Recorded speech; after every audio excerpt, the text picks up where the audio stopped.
Okay, guys, let's talk about accessible television. I don't know about you, Shaun, but I just find most televisions are terrible. They're just terrible. Manufacturers, how does anybody enjoy using a television?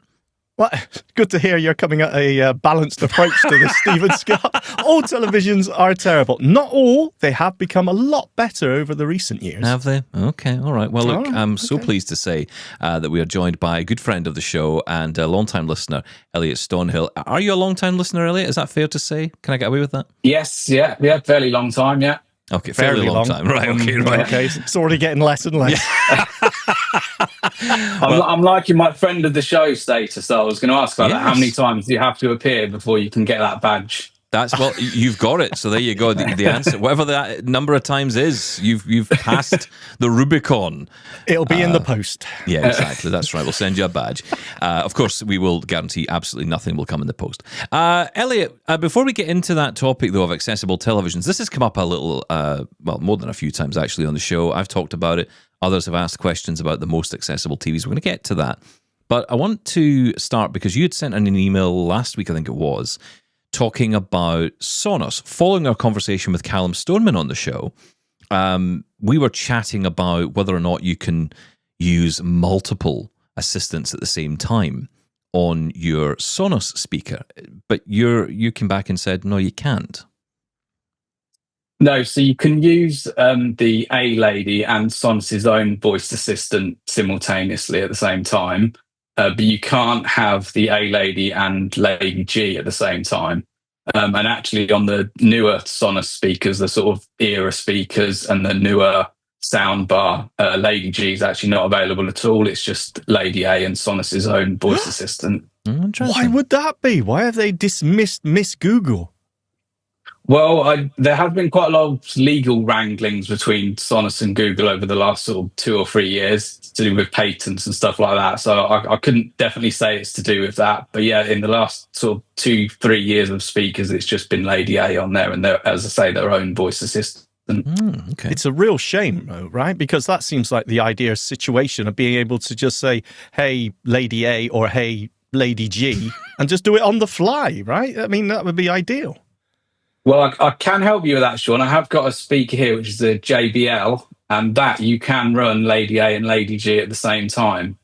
So they've got, I think it's the Authentics range, it's called. They've got 2 or 3 different speakers. One of them is a portable speaker, although it's pretty hefty and pretty big, but you could move from room to room.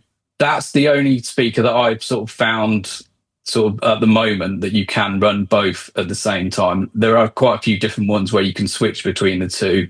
Like we've mentioned, the earlier Sonos speakers and Bose speakers as well. You can sort of choose between the two. Wow. Very cool. So hang on, we will get to accessible TVs, I promise. Now you're interested. I know, but I am, because how does that work, right? So how are you getting that set up? Is that coming through Bluetooth on your phone and you're just essentially linking back to your phone through that speaker, or does it have the smarts built in? No, the JBL has them built in. So I've got a couple of one. I've got the sort of the lower end one. Well, I say lower end. I think it is sort of £200. Is the sort of the cheapest of the Authentics range. Shaun won't buy that. And then there's a portable one, which is a bit more, and then the sort of daddy one, if you like, which I suppose would compare to the Sonos Play 5. I think it's around 550 UK pounds. I haven't got that one, but yeah, so it's got inbuilt Wi-Fi. So yeah, you can set up both the voice assistants on there. It's got Bluetooth as well, and it has actually got sort of physical dial buttons on the top as well, which I quite like for sort of changing the volume and stuff like that. Stephen's buying it as we speak. I'm really intrigued by this. I didn't even know such a thing existed, because I thought you were just linking back to the phone and using the assistant via the phone, as I've done with a lot of I don't like speakers that do that. I know sort of Bang & Olufsen have got a sort of portable speaker that does that, and I'm not overly keen on that, really. And it was all easily accessible to set up, no hassles? Yeah, the JBL One, I think it's the companion app. I wouldn't say it's brilliant, but I mean it's okay to sort of set up. Once you've sort of set up, I don't really tend to go in there and look at it. But yeah, it's fine to sort of set up and use.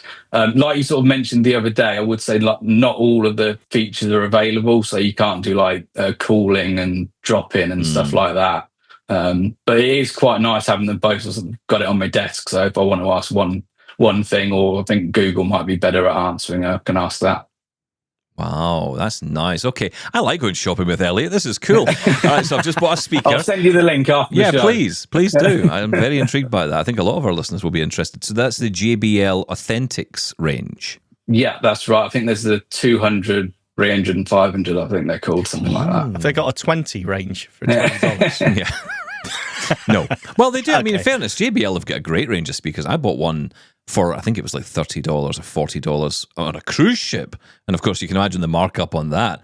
Yes. I'd forgotten to take one with me when I was going on a holiday, and it was on the cruise ship. And of course, they were selling these little speakers, and they were tiny, but the sound output on them is amazing. And they also feel like, I often talk about the toe test, where if I drop it in my foot, how many toes would it break? I think it would have a good go at the big toe. Oh, that's impressive. They should put that on the packaging. A good go at the big toe. You can have that, JBL. You can have that one for free. Right, let's talk. Since we've now bought a new speaker, let's go and get a new TV. Okay, so accessible television. Look, my premise is always, coming from the point of view of someone who's been testing out various TVs over the years, Samsung, Sony, TCL most recently, and I find these TVs generally quite sluggish.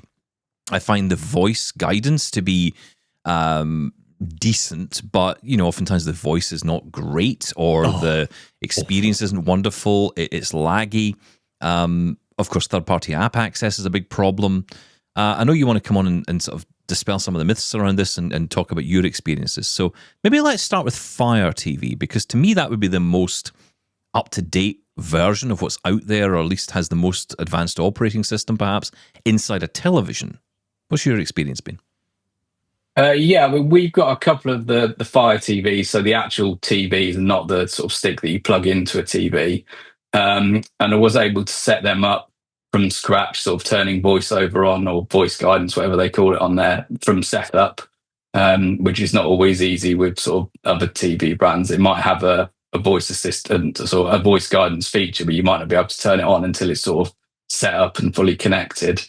But yeah, the Amazon one, just turn it on and you can set it up really from scratch. Fairly simple sort of logging in. Again, I would say obviously not all the apps necessarily work with the voice guidance on there. Here in the UK, I know sort of Channel 5 and Channel 4 are not great on there, but BBC and ITV are okay. Now, you mentioned about ease of setup and being accessible out of the box, and I absolutely agree. It's so cool you can do that. How do you actually invoke? I believe it's VoiceView on the Fire TV. That's right. Yeah. Sorry, apologies. Yeah, VoiceView. No, it's fine. There's so many out there. It gets confusing. Is it the same as you do on the stick by holding two buttons down on the remote? It is. I believe it's the back and the menu button. I think it's sort of the one either side, the buttons either side of the button that's got a dot on it, if you know what I mean. I believe it's those two. Yes, you can literally turn it on and get it talking straight away. Perfect. Now, I've got a drawer full of Fire TV sticks. I've got the first one, I've got the second one, I've got a 4K, I've got a 4K Max. Every time they get me, because I keep buying them thinking it's going to be better, but when I use them, I find them unresponsive. Like Stephen said at the beginning, I believe when we were asked a question about accessible TVs, and I think someone brought up Fire TVs, the only concern I had was, how responsive is it? If you're using a screen reader and you're going through the menu settings, or you're going through the home screen, for example, is it one of those where, you press left and then you need to wait 3 seconds before it actually says anything, which makes it totally frustrating? How is it responsive-wise to you? I would say it's reasonably responsive. I've got a Fire Cube as well, which I do find is a bit more responsive than the Fire Sticks. I don't know if it's just got a better processor and stuff like that. And then, say in the TV, I think I've got the 43-inch Fire TV, and the VoiceView on there, I'd say it is fairly responsive. But if you want my honest answer, I've got the Fire TV in the bedroom, and I've got plugged into one of the HDMI ports, an Apple TV. Just that. Well, hang on though. That is different, and it's something we should distinguish between is the smart side of things. So being able to access, your Netflix, your YouTubes, your Disney Plus, whatever it may be, the app side of your TV. But for a lot of people, as you mentioned, they'll have an Apple TV for that, or a different device, or maybe not even bother with that on the TV. What about the actual TV broadcast side itself. So accessing the settings for the TV, picture, audio, even the installation and setup, and then maybe the program guide, flicking through channels and it tells you what channel you're on and what's currently playing, or recording and going through the library and playing back. What about all that? Yeah, that's pretty accessible. All the settings are accessible, and the sound and the picture. I haven't had too much of a play around with sort of live TV on there. I know they do have it. But again, I don't know if it's sort of all the channels and the guide and stuff like that. I mean, live TV is quite difficult in the UK because obviously internet-wise, it's quite hard to get audio description for live TV.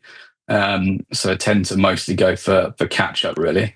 Well, hang on then. Okay, this is interesting. This could take us to a whole new conversation. Live TV is something that I just immediately think of when I'm thinking about accessible TV. I want to watch here in the UK, for example, BBC One, Channel 4, Channel 5. I want to quickly run through, flick through the channels, hear what's playing now, what's coming up next maybe, and be able to set up a recording on that. But it's something, are you able to do that even on the Fire TV that you have? I think you can look at the guide. I don't believe you can record programs. I don't think there's a sort of a hard disk in there like there might have been, say, with Sky Q here in the UK, where you can record programs. Okay. But a lot now, I mean, even with Sky, obviously they've gone from Sky Q to Sky Stream, where it isn't, you don't record stuff. You either sort of watch it live or you get it on catch up or on demand. Yeah, and things are moving on with that at an alarming pace, because basically what you're doing there is you're moving away from, focusing in on that linear program guide, and actually instead you're almost creating a set of links that go back to on-demand content. Now, I will say, for those who are Sky Glass lovers out there, or are interested in Sky Glass, this is the new option from the UK. I believe there are similar equivalents in other places like the US, because I think a lot of this comes from the US ultimately, which is this inbuilt system where you've got the Sky operating system built into the television and a soundbar built in as well. I did actually contact them because I was wondering what happened when you recorded a show on the TV guide that had audio description, because Sky does not have any audio description on demand. And regular listeners to this show will know fine well my views on that. And, now we know yours. But, the thing for me is, what happens when you record a show? Because what I don't want to happen is for me to hit a button to record a show, go back to watch it, and then what it's doing is it's downloading the on-demand version for me to watch. And I got confirmation that it doesn't do that it does actually record the channel itself, which has the audio description. So that's good news.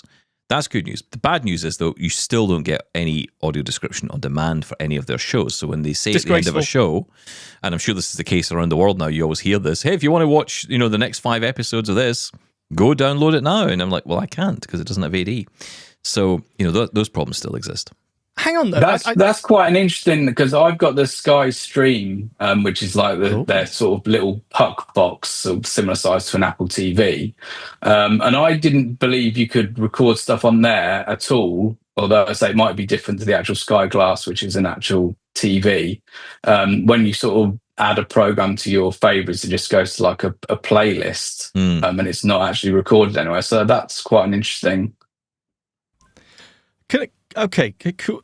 Just going back to the Fire TV for just 1 second. I know I'm stuck on this, but I hear so many questions, and I honestly, I'm a bit confused by the accessibility on here. So as you've mentioned, the smart side of it, apps, streaming, things like that. Yeah. You've got the normal VoiceView, your normal Amazon experience. So, accessible, some apps are hit and miss, what we've come to expect, sadly. But when it comes to live broadcasts, so if we move out of the smart side, move out of the apps and just to the TV itself, is it accessible, or is it somewhat accessible? I would say somewhat accessible. Like I say, I haven't had a massive play around with live TV on there because I don't tend to watch TV. But I know there is a sort of guide option, and I have been into that, and it does sort of read out what's on. But again, it might not be sort of all the channels. It just depends what maybe they've got authorization, what channels to show. It might not be sort of. This is streaming over the internet then, right? This isn't over the air. Right, okay. So Does it even support over the air? Can you plug an aerial into the back of this thing and watch standard broadcast TV? I think there is an aerial port in the back of the TV. I may be wrong. This is But so to be interesting. honest, it's I haven't sort of plugged an aerial into the back of the TV for quite a while now, because I had Sky before, and now it's like you say, it's all sort of internet really, which is the way things are moving. Yes, but the problem with the internet, as you've just said, the live broadcast over internet is that very rarely you have the option for AD. It's so disappointing. Okay, that would rule out the Fire TV for me. Well, hang on, honest with you. Hang on a minute, because first off, we don't know about the aerial situation. So if you can, you may be able to watch free-to-air TV on the television, which I imagine you probably can. Yeah, it does. So. It definitely has certain Freeview channels and stuff on there. Yeah. Yeah, you'll probably have the option, so you would still be able to watch the live channels. But here's the bigger thing, right? Because this is what you're saying about the Fire TV feels like it's the same experience I've had with other televisions as well. Now, I would say top of the list, if there was a list created of the most accessible televisions, or at least companies that have put the most into accessibility, I would go so far to say my experience is Samsung wins that battle. I say Sony is second, and I don't know what else would follow that. I haven't tried LG. I know you have, Shaun. You've had experience with LG. You think it's fantastic in the one. But the trouble is, it's very hard for people to get experience of multiple TVs, right? You tend to, this one's accessible. It's the one I've gone with, and I can tell you my experience of that. But, trying to compare it to another one, how many of us have multiple, different model TVs? It's very tricky. But yes, I have used the LG. We have an LG in the bedroom, and it's perfectly accessible, and it works really well, actually. Have you tried any of these other manufacturers that I'm mentioning here, Elliot?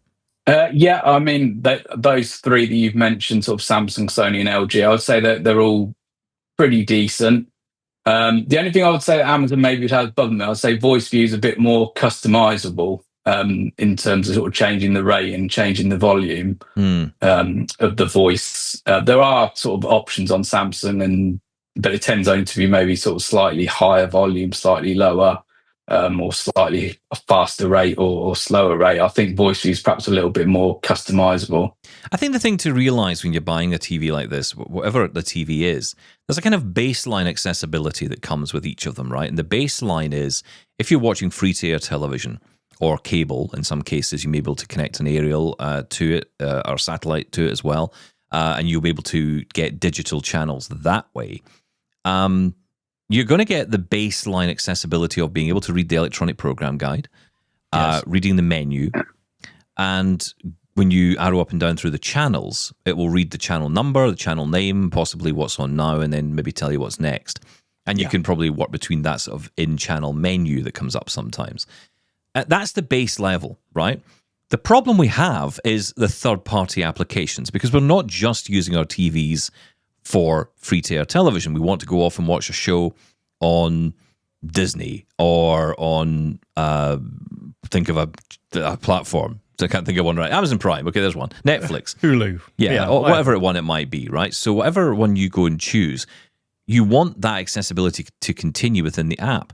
I've only seen it on Samsung, where I've been able to get into, say, the Netflix or the Amazon Prime app and still be able to navigate through the apps. Only time I've seen it. But it doesn't work with all of them. And this is a big problem, right? This is the big issue here. Consistency, right? If I go to Netflix on my admittedly old, how old is it? 2016 maybe? Samsung TV, the voice guidance is unusable. That 5-second gap between moving up and down makes it practically unusable. So it might as well be inaccessible to me. Elliot? So here's a question for you two then. If I just come back on that, whose responsibility is it to make those apps accessible? Say, for example, the BBC iPlayer in the UK, or it doesn't work on Sony TV, for example. Is it Sony's responsibility or is it the BBC's responsibility? Okay, well, to answer that question, let's widen this out a little bit then. So let's look at Apple TV and what's happened there. Because I think the answer lies in Apple TV for all of these companies, right? Now, is Apple responsible for making their apps accessible, or the apps of third-party providers accessible? No, it's down to the company, isn't it? And as a result of that, not only is the app accessible by its nature, it's accessible, but it's accessible via the voiceover, the built-in screen reader to the Apple TV. So really, for the two to be married up, you need both sides to do their best and do their bit. It's up to the TV manufacturers to create a really good, accessible screen reader that works, that's responsive on the television. And a framework, build the framework. But it's up to the app developer, in my mind, to develop the app to work in that framework. And perhaps the challenge is, and this may get easier over time because more TVs seem to be working towards or moving towards being Android televisions, and Fire TV is essentially a fork of Android, right? So it's kind of on the same, I know it's a bit different, and the apps are slightly different, but ultimately it's on the same core. I would like to think that in time this might be an easier solve for companies because they seem to be having to develop lots of different apps for lots of different platforms, and that's not sustainable. So that may be where the ball is being dropped, don't you think? Yeah, I do agree with what you're saying, and it is difficult because obviously you've got so many different apps, so many different platforms. You touched on Android there. I mean, I had a Sony TV a year or so ago, and that had TalkBack and its own screen reader. And to be honest, that wasn't particularly great with a lot of apps. I think sort of Netflix, Disney, and Prime Video were pretty much the only apps I found worked quite well in the UK. So BBC didn't work at all, ITV didn't work at all. So it is really difficult. I mean, I know we sort of can come across a bit Apple fanboys on here, but really the Apple TV is the best device that I've found that works with the majority of TV apps. Yeah, and it's easy to say, and I'll be honest, Elliot, I get it all the time, right? People say to me, "Oh, you're a fanboy, you're just obsessed with Apple." No, it's because it works. It's accessible to me. I go to my Apple TV, and I would say 9 out of the 10 apps I want to use are accessible, and the 10th app is usually a gaming app that I'm not interested in anyway. The most of the apps I'm going to, I can with confidence go in and use these apps, unless, of course, in the case of ITV in the UK, they didn't get the Apple TV app quite right, and it was, in fact, a bit of a hellish experience because you couldn't tell what on earth you were looking at. There was no information. As you would go through the menu, it wouldn't read anything. So you had no idea what you were just moving through these different options, but you didn't know what they were. Now, they have fixed that since, and that's good they have. But, so it comes back to the point that the developers they need to be held responsible for this. The apps need to be accessible. Now, I don't think Apple are asking developers to make these apps accessible, but I think they must be building a framework which is easier for developers to create accessible apps. That's not with any information. That's just my opinion on this, right? I don't know that for a fact, but based on the fact that when I go into the Apple TV, all the apps are accessible, all the media apps anyway are accessible to me. And I go on an Android TV and barely any are. So something's going wrong somewhere. Or is it just that, quite simply, these app developers don't think blind people watch television, so they don't program the apps appropriately to make them work with screen readers? It's a big question. It is very frustrating, and I think the sort of overarching thing for me for all this sort of discussions about TV and accessibility is how hard is it to find out the information? You go on Google or even on the company's websites, it's so difficult to find out the right information that you want. You can't find out what apps are necessarily going to work on there. The only way you can do it is buy it yourself and try it out. And obviously that's not ideal. And good luck if you go in a store, because if you go into a Best Buy in Canada or you go into a John Lewis or a Curry's in the UK, good luck getting anyone who knows what on earth you're talking about when you say, is this TV accessible to me as a blind person? I mean, it's not going to get a response. Even if these companies, a lot of them obviously have accessibility departments, stuff like that, but even if you contact them and ask them, say, specific questions about the TV and the voice guide and stuff like that, they might not necessarily know the answers either. So it can be very frustrating in that regard. Yeah. I think it's safe to say, and I'm quite happy to say, that the Apple TV is the best choice for, smart TV. It simply is. Now, of course, it doesn't answer the live TV. I know I keep going on about, but I think it's important. But for accessing your Netflix and your various apps, I think you're absolutely right, Stephen. 9 out of 10 apps will be accessible. And if the developers of, let's take something like the BBC app, right? If the developers of that take the time to make it accessible on the Apple TV, why on earth wouldn't they on other platforms? It must be down to how easy it is to implement, and that's down to the TV manufacturers themselves. I honestly don't think they care that much, and it is disappointing. But out of all of them, Roku, even the Google Streamer, I think the app. Have you used that one? I'm pretty terrible. I bought the most recent one and I sent it back after a week. A lot of the apps didn't work very well. Very sluggish. I found the voice on there. That really saddens me that you say that, because I would have thought the Google option would have been a really good one, because to me that would be on a par with Apple, right? You would think so, considering Google's commitment to accessibility. But again, is it the apps? Is it the apps that's the problem? And how do we challenge that? And this is a strange situation we're in, because like you just said there, Shaun, you get the BBC iPlayer, one example, right? Just one app. Doesn't matter what it is, anyone you could think of. It's fully accessible on one platform and not on the other, but the same people must be building it. So it doesn't make any sense. Look, to summarize this, if someone's going out to buy a new TV and they're thinking, I want a new TV, I want to get one that's the most accessible. I've heard everything you said. I understand what you're saying. Not everything's going to be accessible. Not every app is going to be accessible. What's the most accessible TV you would pick? Elliot, it's all on you. Wow. To be honest, I would probably buy a Fire TV from Amazon, because they're reasonably priced, and sometimes you can get them on the sort of 5 monthly payments with no interest, and then buy an Apple TV and plug that into it. Yeah. Okay. Yeah, I think that's fair. And also, now I know a lot of people buy a TV because they have family and friends and whatever, and they sighted people in the home. If you don't have sighted people in the home, if you are blind and you only want audio, you can't just get an audio Apple TV with one of these little what do they call them, HDMI to audio outs. Yeah, and you can plug in any speakers you like, and you could just have TV come through your and because with no screen. With no screen, yeah. Well, if you're blind, you're the only person in the house. This is you don't craziness. Care. That's the end of the world as I know it. Yeah, no, Makes absolutely. It makes total sense. Yeah, absolutely. It's perfect sense to me. So Can I just go quickly back on one thing that Shaun mentioned? I believe there is one company here in the UK where you can watch live TV with audio description on the Apple TV, and that is EE, formerly sort of BT. They're sort of merged together.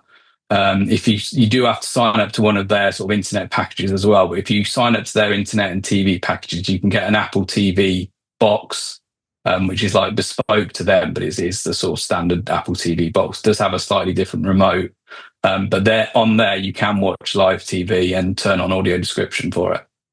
Yeah. Yes, we've heard of this before, and it's incredibly good. And I got in contact with EE and said, right, I want to sign up for your cable TV services.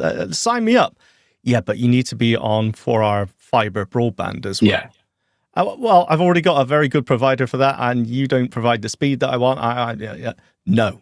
So yeah, if you could just sign up for the TV and download the app and be off. Yeah, it's do you know what, guys? choice. This is idiotic. I'm sorry, it's idiotic to do it this way. Just make the app available and pay a subscription like everybody else does, and you'll get more people signing up. You're just making it more complicated for people. If that turned out to be the only accessible option, truly accessible option, that means that all blind people in the UK have to go to one particular broadband provider to get one particular special box. It's just not good enough. I'm sorry. The technology exists. We've got an Apple TV. You can go and buy it off the shelf. All you need to have is the EE app, and then you're off and running. It's the same with Sky. Sky are doing the same thing. They're moving it all towards this custom hardware. But essentially what they've done is they've built an app. And they've just stuck it inside a big TV, charging a fortune for it, instead of just saying, hey, do you know what? You can get the app on any device, and you can go off and get it and subscribe. I think they're losing money that way. I just don't get it. I don't understand the rationale behind all this. Look, we need to end it there, but it's been really interesting talking to you, Elliot. Thank you for coming on. Thank you. I hope this helps people, and I think it will, because and it will help people and it will frustrate people because in some ways we're answering questions and we're not answering the question. But really, there is no correct answer. There's only the answer that's right for you, in terms of your budget. So if you have a fortune, I'm not going out and spending money on an OLED or QLED TV or whatever it is. I don't care. I can't see it. No. So I'm not bothering about all that. Accessibility. That's all I look out for. Absolutely. If you're getting a Samsung, a Sony, or an LG, look out for anything that mentions voice guidance, VoiceView, accessibility. Do a little bit of digging beforehand. I'd say top end Samsung is good. All the smart side of Samsung should have anything labeled smart TV. They should be accessible from the last 4 or 5 years. LG, I've never experienced, so I can't recommend it myself, but I know you have, Shaun. Yeah. And I think... LG is good. Yeah. And also Fire TV at I wouldn't say the bottom end, because it's not the bottom end, but it's more budget-friendly end. And if you add an Apple TV on the end of it, it's going to be a great experience. There you go. Problem solved. There you go. Fixed. Thank you, Elliot. Elliot, thank you so much for coming on. Come back soon. Thank you.